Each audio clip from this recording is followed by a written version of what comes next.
Client budget আমরা কিভাবে বেশি পেতে পারি এটা কিন্তু আমাদের সবারই কোয়েরি থাকে।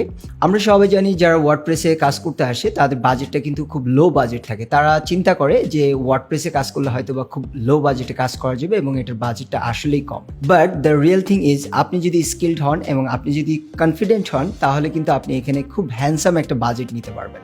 সো আপনি যখন ক্লায়েন্টের সাথে কথা বলবেন তখন কিন্তু আপনাকে ক্লায়েন্টকে বোঝাতে হবে যে WordPress website not a design. WordPress ওয়েবসাইটে কিন্তু আপনার অনেক কিছু জড়িত রয়েছে। সেটা আপনি ক্লায়েন্টকে বোঝাবেন কীভাবে? প্রথমে আপনি বলবেন যে আমরা কিন্তু অনেকেই যারা বিগিনার রয়েছি শুধুমাত্র একটা টেমপ্লেট ইম্পোর্ট করে আমরা কিন্তু এটা কাস্টমাইজেশন করে ছেড়ে দিই। বাট একটু ওয়ার্ডপ্রেস ওয়েবসাইটে আপনার জড়িত থাকে basic SEO, security, speed optimization, এছাড়াও ইমেজ যেগুলো আমরা ওয়ার্ডপ্রেস ওয়েবসাইটে ইম্পোর্ট করি সেগুলো কিন্তু অপটিমাইজ হতে হয়। ক্লায়েন্টকে আপনি এনশিওর করবেন যে আপনি যেই ডিজাইনটা করবেন সেটা কাস্টম ডিজাইন হবে, বেসিক একটা থিম ইউজ করবেন, কোনো প্রকার ডেমো ইম্পোর্ট করবেন না এবং আপনার ওয়েবসাইটটি কিন্তু সুপার ফাস্ট থাকবে এবং অবশ্যই সেটা সিকিউরড। তাহলে কিন্তু অবশ্যই আপনি ক্লায়েন্ট থেকে ভেরি হ্যান্ডসাম একটা বাজেট গেইন করতে পারবেন।